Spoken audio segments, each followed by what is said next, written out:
Assalamualaikum warahmatullahi wabarakatuh. Bagaimana kabarnya hari ini? Semoga sehat selalu dan tetap semangat ya. Perkenalkan, nama Ibu Maulia Nur Azizah. Di sini Ibu akan memberikan sebuah layanan.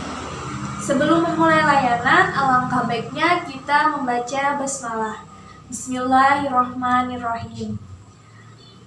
Baiklah, hari ini Ibu akan memberikan layanan kurang lebih 20 menit. Jadi, tema yang akan dibahas hari ini adalah adaptasi di lingkungan sekolah baru. Pertama, penyesuaian diri terhadap lingkungan sekolah yang baru. Setiap memasuki lingkungan yang baru, kita pasti akan merasa asing karena belum mengenalnya, sering merasa bingung, malu, serta ragu-ragu. Banyak ditemukan hal-hal yang baru yang tidak ditemukan pada waktu sekolah di SD maupun di sekolah madrasah ibtidaiyah. Ada peribahasa yang mengatakan, kalau tak kenal maka tak sayang. Ini berarti kita harus mengenal lingkungan yang baru supaya dapat menyayangi atau merasa senang. Kalau kita sayang dan merasa senang, maka kita akan betah tinggal di dalam sekolah yang baru. Sehingga kita dapat bermain dengan gembira, belajar dengan tenang, dan dapat meraih prestasi yang optimal. Untuk itu, kita harus mengenal dan memahami segala sesuatu yang ada di lingkungan sekolah yang baru kita masuki. Yang pertama, mata pelajaran. Kita harus tahu apa aja sih mata pelajaran yang ada di sekolah baru ini. Yang kedua, kegiatan ekstrakurikuler. Kita harus tahu apa aja kegiatan-kegiatan di luar sekolah yang harus kita ikuti. Yang ketiga, guru-guru yang mengajar.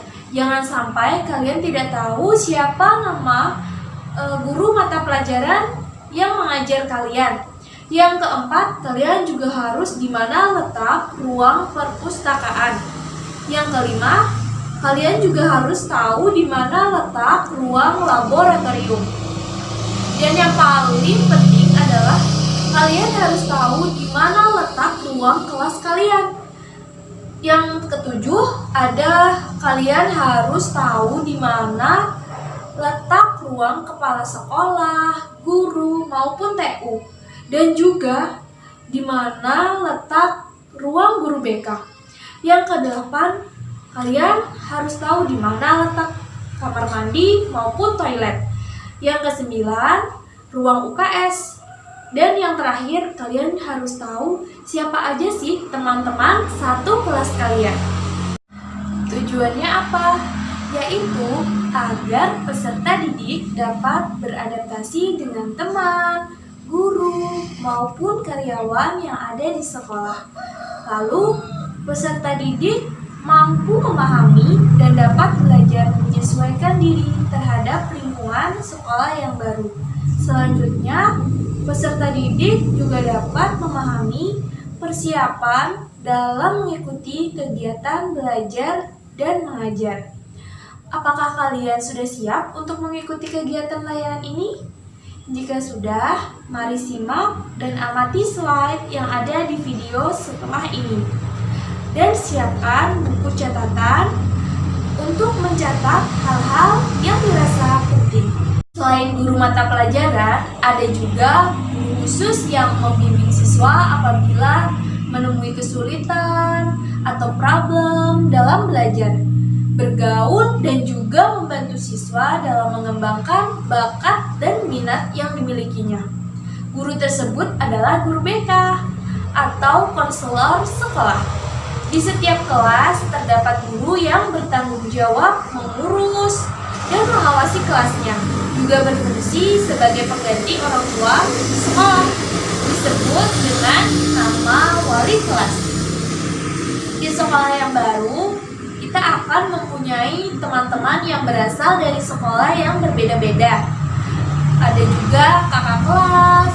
Sebaiknya kita harus bergaul dengan mereka. Kenapa? Karena itu akan membuat kita lebih tahu bagaimana kondisi di sekolah yang baru.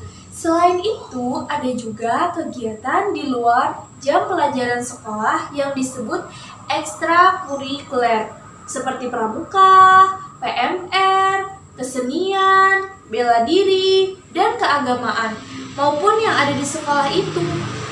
Kita bebas memilih kegiatan tersebut sesuai dengan bakat dan hobi kita masing-masing.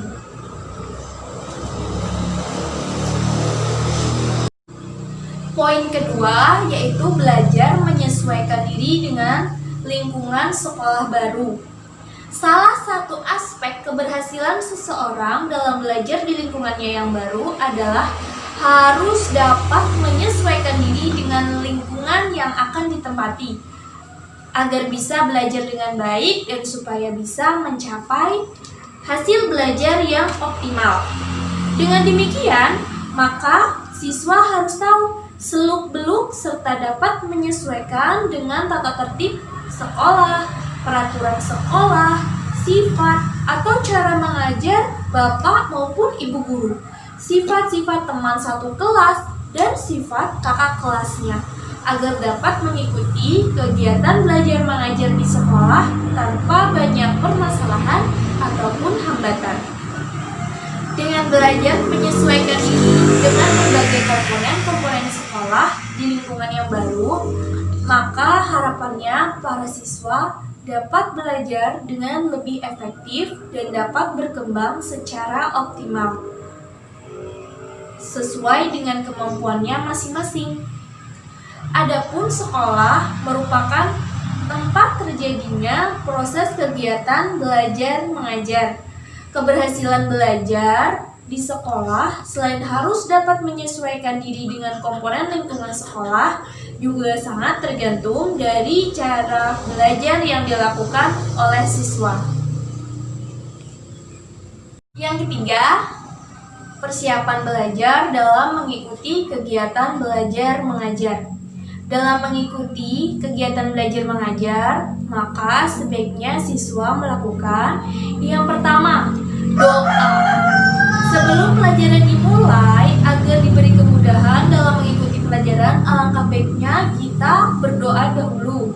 Yang kedua, menyiapkan diri sebelum guru masuk kelas, seperti menyiapkan buku pelajaran dan alat-alat tulis yang akan digunakan. Yang ketiga, memperhatikan dan mendengarkan penjelasan guru mengenai pelajaran yang sedang dibahas dengan penuh konsentrasi sehingga dapat memahami dan mengerti dengan mudah. Yang keempat, bertanya kepada guru bila belum jelas atau belum mengerti. Karena ada pepatah mengatakan malu bertanya, sesat di jalan. Yang kelima, mencatat hal-hal yang penting. Dan yang keenam, diskusikan dengan teman-teman materi yang dipelajari sehingga memperoleh pemahaman dan kesamaan pendapat. Atau bisa juga kalian bertukar pendapat dengan teman kalian. Yang ketujuh, membuat kesimpulan dari materi yang dibahas. Yang keempat, cara belajar siswa. Cara belajar siswa di sini ada dua. Yang pertama, belajar mandiri. Apa sih belajar mandiri? Belajar mandiri adalah proses belajar yang dilakukan oleh siswa itu sendiri tanpa harus disuruh oleh orang lain. Dengan membahas materi pelajaran yang ada di buku-buku pelajaran, buku paket, dan pada jam-jam kosong, serta mendapat tugas dari guru mata pelajaran. Belajar mandiri dapat dilakukan di sekolah maupun di rumah.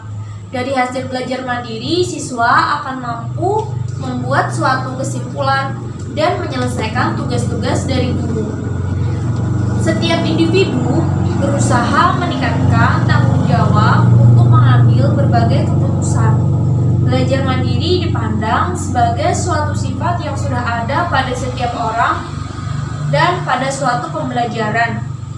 Belajar mandiri bukan berarti memisahkan diri, tetapi dia ingin merasa fokus dengan apa yang sedang dia pelajari. Dengan belajar mandiri, siswa dapat mentransferkan hasil belajarnya yang berupa pengetahuan dan keterampilan dalam situasi yang lain. Siswa yang melakukan belajar mandiri dapat melibatkan berbagai sumber daya dan aktivitas seperti membaca sendiri, belajar kelompok, latihan-latihan, dan lain-lain. Kedua, belajar kelompok. Apa sih belajar kelompok itu? Belajar kelompok merupakan kegiatan belajar bersama-sama antara beberapa siswa dalam satu kelompok untuk membahas materi pelajaran maupun materi-materi yang lainnya yang diberikan oleh guru maupun yang belum dipelajari. Anggota kelompok sebaiknya antara 3 sampai 6 orang agar tidak terlalu ramai dan dapat membahas materi pelajaran dengan baik. Dalam kegiatan belajar kelompok, biasanya diadakan diskusi kelompok, yaitu membahas persoalan tertentu secara bersama-sama dengan menampung berbagai pendapat dari masing-masing anggota kelompok. Bisa bertukar pikiran antara satu orang dengan orang yang lainnya. Kemudian diambil suatu kesimpulan atau hasil pendapat kelompok. Contoh salah satu belajar kelompok yang pertama, menentukan anggota kelompok dan jumlahnya. Minimal 3 sampai 6 ya. Yang kedua, menentukan topik dan membaca buku bersama-sama. Yang ketiga, merangkum atau meringkas mata pelajaran. Yang keempat, mengerjakan tugas-tugas dan latihan secara bersama-sama. Selanjutnya, mengadakan tanya jawab. Satu siswa bertanya dan siswa yang lainnya memberi jawaban dan dapat dilakukan secara bergantian. Selanjutnya, mengadakan tanya jawab masalah pokok-pokok persoalan yang kemudian akan ditampung berbagai pendapat dari anggota kelompok dan kemudian membuat kesimpulan. Baiklah, itu tadi materi layanan yang Ibu sampaikan. Bila ada yang belum paham, silahkan ditanyakan. Selanjutnya, bila sudah paham semua, mari sama-sama kita simpulkan materi layanan kita pada hari ini. Sekian dari Ibu, salah hilap mohon maaf. Wassalamualaikum warahmatullahi wabarakatuh.